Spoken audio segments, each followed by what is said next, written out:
Hi everybody, welcome back to One Test Tip. In today's video, I'll be guiding you on how you can get verified on Tinder. So to get started, go ahead and open up Tinder application. Now you'll be appear with this type of screen interface. Now go ahead and tap on the little profile icon which is appear on the bottom right corner.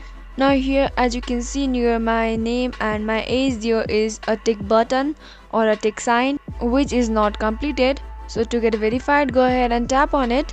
Now you'll get the option of continue. Go ahead and tap on continue. You'll have to confirm that you are the person in your photos. So once you tap on continue, you'll be brought up with another page which is how it works. So you'll need a facial recognition in order to verify your Tinder account. So what you can do is go ahead and tap on next. Now go ahead and tap on I agree, and again tap on I understand and tap on continue.